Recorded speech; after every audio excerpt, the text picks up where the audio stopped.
Today's show was sponsored in part by Celebrity Cruises. The call of the wild is loud and clear this week as we travel to Alaska. We'll see dozens of killer whales in the Kenai fjords, a mama grizzly bear and her two cubs in Denali National Park as we join Celebrity Cruise Lines for an escorted land tour to the land of the midnight sun. We'll also visit Fairbanks, where we'll cruise the Chena River, visit Anchorage on possibly the best day of the year, and maybe, just maybe, get a look at the highest mountain in North America. It's an extraordinary week on the high roads, and it all begins right now.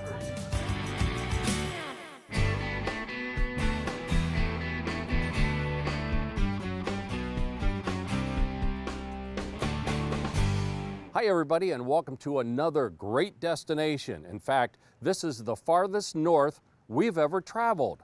I'm told we're about 100 miles from the Arctic Circle. It never did get dark last night, and that puts us right here in Fairbanks, Alaska. We've come here to Alaska because the folks at Celebrity Cruise Lines have always said that if you only take the sea portion of a cruise to Alaska, you've missed half the trip. So we begin with a land tour, and we do it on board the Discovery 3 with a riverboat cruise. Fairbanks is the largest city in the interior of Alaska, but with a population of just around 32,000, it's really just a small town that plays a big role in the area. So Fairbanks is really just a starting point. It's a short drive out of town to see the Alaska Pipeline and a short trip to the steamboat landing, where our fully escorted Celebrity Cruises land tour began. Of course, shopping for souvenirs was high on the list, but it was in the back corner of the store we all discovered one of the most unique experiences I've ever had, a walk into a deep freeze to get a taste of a Fairbanks winter day at 40 below. How the folks do it up here, I'll never know, but many seem to relish it. And we started learning all about that as soon as we departed on Discovery 3, a 280-ton fixture of the Alaska interior. It's 156 feet long, 34 feet across, flat on the bottom, 280 tons, and we only sink down in this shallow river 39 inches.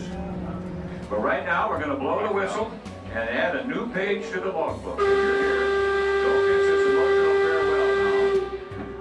The Binkley family has been running riverboats for more than a century, first providing a lifeline to miners and settlers, and now providing a lifetime adventure for visitors. This trip is sort of like riding through It's a Small World at Disneyland, only here, the world comes at you full size and full speed, like this float plane demonstration. So let's see how he does. Look at the control, the daylight under the floats as he brings it in here. And he's showing off this morning, one and then the other. But that's okay, he's earned the right. He's one of the best there is.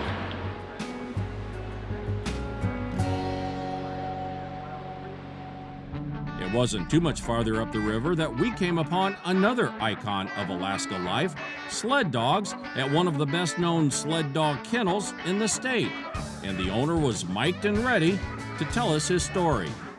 Well, good morning and welcome to Trailbreaker Kennel. David Munson is one of the big dogs, shall we say, when it comes to races like the Iditarod and the Yukon Quest 1000. But it's his late wife, Susan Butcher, who may have been one of the most famous dog racers in the world, along with her famed dog Granite. In fact, there's a very nice little tribute to her back at the store. We're having a wonderful time on the banks of the Chena River, and I've always considered ourselves really to be one of the luckiest kennels in the state because we have this beautiful river that turns into a super highway in the winter time. As a matter of fact, Iditarod race went right by here all the way to Nome. That's 1,000 miles. Sled dogs train year-round, so David uses a motorless ATV in the summer, and it is all he can do to hang on before turning his dog team loose. There we go. One of those things the instinct to pull is joy that they have that comes from within their heart to run the best they can as sled dogs and part of the team. The Chena River flows into the Tanana River, which was our turnaround point and a point to learn a little more about Alaska geography and the dynamics of Mother Nature. It drains 44,000 square miles of territory and rises out of one glacier the size of Rhode Island, the Nebezna, in the Wrangell Mountains. And all this rock soup, all that silt is picked up and transferred. Look at the way this landmass is formed. This was not here 8 years ago. This is ground-up mountain range that you're looking at. A ground-up mountain, huh? Well, that certainly puts a new perspective on the landscape of Alaska, and another outstanding example of what a marvelous and massive place this is. The ancient history of Native Alaskans also runs deep here, so our last stop on the river was this replica of a summer salmon camp.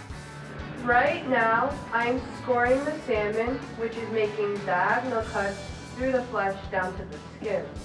Scoring the salmon creates more surface area on the fillets, allowing smoke to work further into it and further dehydrate it. This was our only stop on the river cruise, and a good one at that, as our fellow travelers were able to spread out to learn more about Native Alaska culture. My ancestors, they used to live along a river very much like this one, and they did very much the same things that you would see along this village. We hunted the moose, lived in the cabins, stayed in tents, and caught fish, and mainly, yeah, it's basically the same thing around here. Robin says she's amazed at how our ancestors were able to survive here, and I would certainly have to agree, and that's one of the things that makes Alaska even more impressive than just the scenery alone.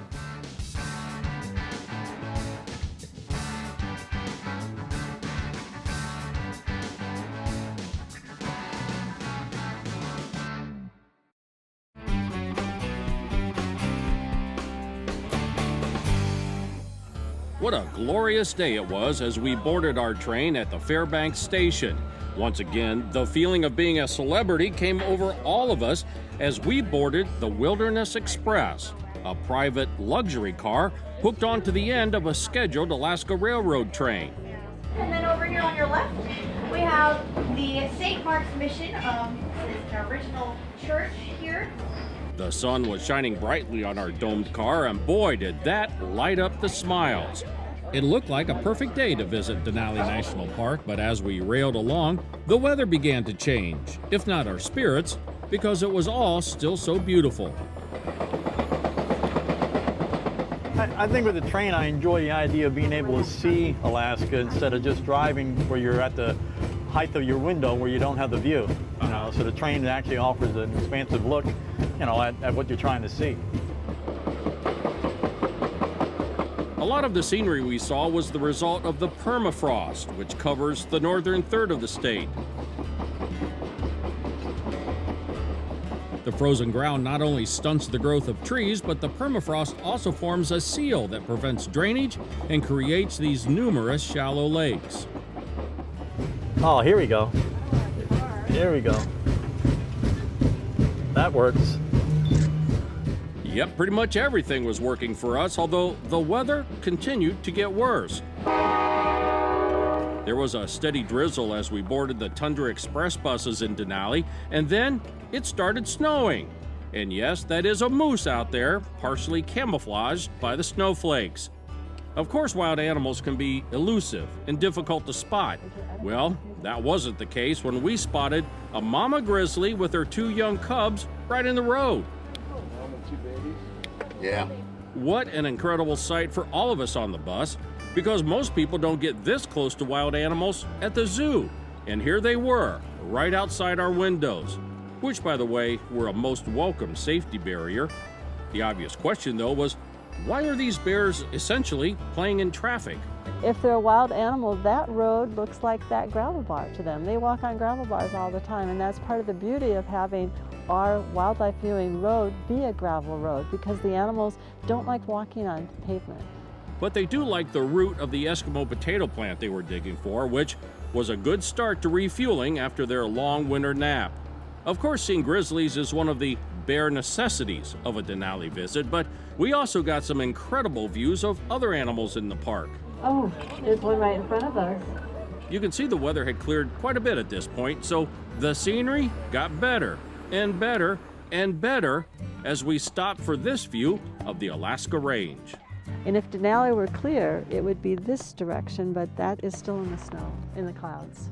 Now we're still hoping to see Denali. Is it unusual? Last night it came out for us for just a quick view, and so we'll keep our fingers crossed. It's possible. We've now made it about 2/3 of the way up as far as we're going here at the Denali National Park. You can see it's definitely still winter here, even though we're past Memorial Day. And we just received some great news because up until just a few minutes ago, this was our last stop because of the weather. But now we're going to be able to go up to mile 53, and we're keeping our fingers crossed that Denali comes out from the clouds. We continued our journey deeper into the park, finally stopping at the Park Service's Toklat River Contact Station, which is generally for hikers and campers, and the end of the road for us on this early season trip. But still, Denali was denying. We've been watching for Denali, but Denali's still in that big cumulus cloud.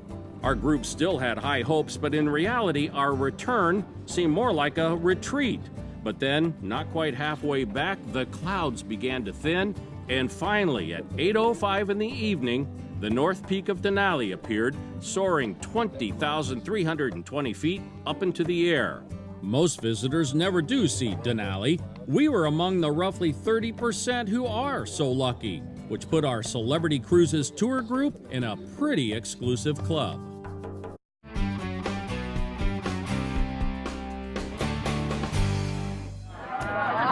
There were still lots of smiles on our celebrity luxury coach as we headed south to Anchorage, our incredible day in Denali still fresh in our minds. But then, that excitement turned to disbelief as the great one, Denali, came into full view with barely a cloud in the sky. Isn't she a beauty? She just loves Denali.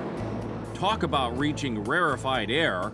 I'm told that a full, unobstructed view of the mountain, like this, is extremely rare, especially in the early summer. Wow. And what do you do when such a once-in-a-lifetime sight comes into view? Of course, you all turn around and start taking selfies, en masse. To show the folks back home just how lucky you are, and how lucky we all were. Denali! For fun, I bought all our fellow travelers these 30%er certificates, showing off maybe, but why not? 1, 2, 3. When you've seen what 70% of visitors never do. In Anchorage, we found the state's largest city basking in the glory of sunny, warm temperatures in the 70s. The parks were full of people feeling the rich effect of vitamin D. And for lunch, of course, you've got to top off the perfect day with a giant reindeer dog piled high with sauerkraut and everything else. Good. Then along Ship Creek, local anglers were getting an early start on the salmon run, and lots of other people got their bikes out of cold storage because this was a day to celebrate.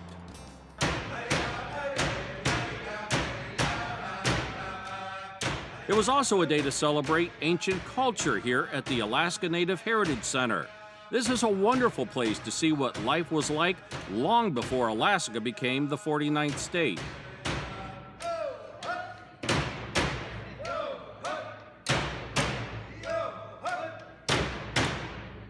Again, the warm sunshine made the walk around the village area a stroll through time with replicas of different native villages in Alaska and a glimpse of what life was once like here and the ingenuity it took to survive.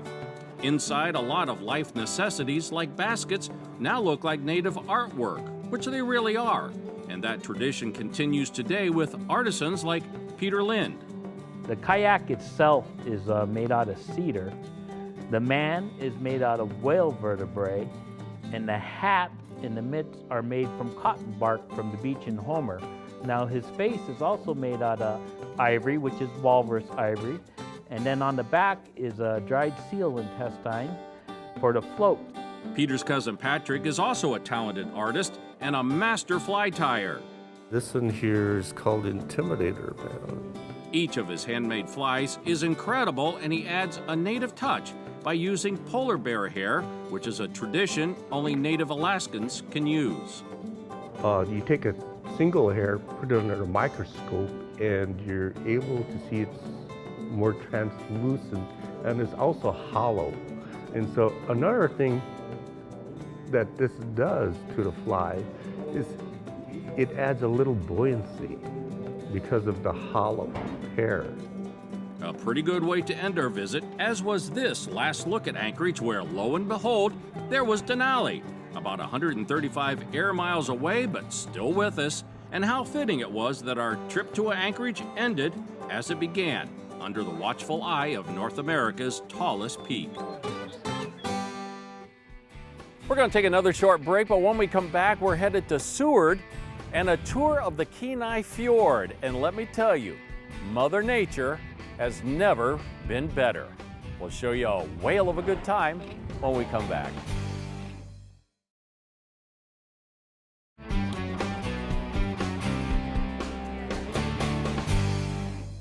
The drive from Anchorage to Seward is a good one. Some say this stretch of highway is among the greatest scenic highways in the country. A subjective opinion, of course, but as you can see, the Turnagain arm of the Cook Inlet, surrounded by snow-covered mountains, is a pretty impressive start to any day.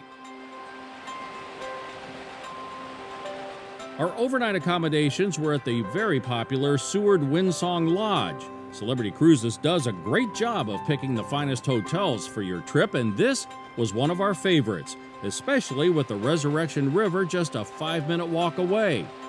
Then the next morning, our escort Ashley led us to the small boat harbor.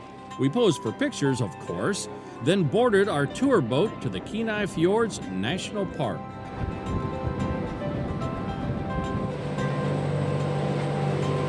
There are about 38 glaciers that emerge from the Harding ice field in this area, and it's a field day for sure, as we all started snapping up as many memories as possible.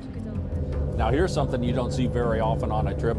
Someone who is painting pictures of their vacation instead of taking pictures of their vacation. Why do you do this? I've been a watercolorist all my life, and I find it's a way of really being in the place that I'm in. And just taking the time to observe and then translate all of the shapes and colors that I see makes for a much more lasting experience. One of the many things that will be a lasting impression for us is parking in front of this giant glacier, literally a sight frozen in time. Frozen maybe, but still active, as we got to see a couple of giant icebergs fall into the sea. Our captain had to be careful, of course, as he negotiated around the flow of ice. And imagine our surprise when one of those giant ice cubes appeared on deck for show and tell. You guys want to touch some glacier ice? Now you might think this was the icing on the cake, but I have to say it was the abundance of wildlife that really brought this trip to life. It was stellar, you might say, as in these stellar sea lions, a nocturnal animal that only occasionally makes a move in the sunlight. This is pretty rare. This is pretty incredible. Something we heard often on our Celebrity Cruises land tour, and on this trip, also because of the killer whales, or orcas, that were stealing the show. Best guess is that they were enjoying feeding time, maybe with salmon as the main course. They do share their food. If the mom or the older brother kills something, they'll share it with their family. Now, I've been on a few whale watching trips before, but I've never seen the ocean come this alive. Of course, spotting a whale can often be hit or miss, but the markings of the orca make it just a little bit easier. See their white spots in the water. Oh my God. We were also treated to a much different demonstration by a group of humpback whales who were flapping their tails, either just playing or pounding home a message.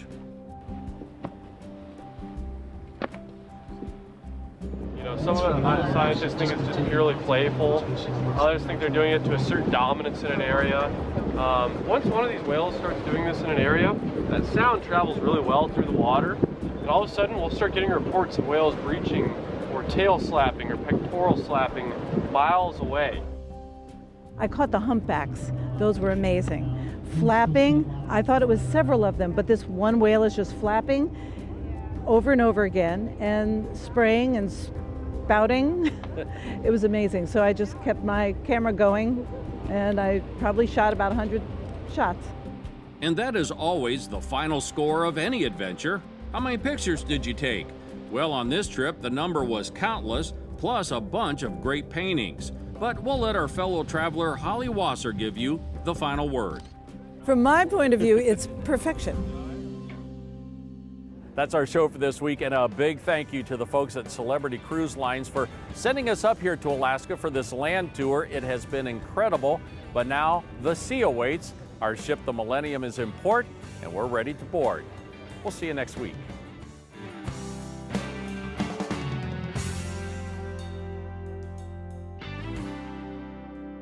Today's show was sponsored in part by Celebrity Cruises.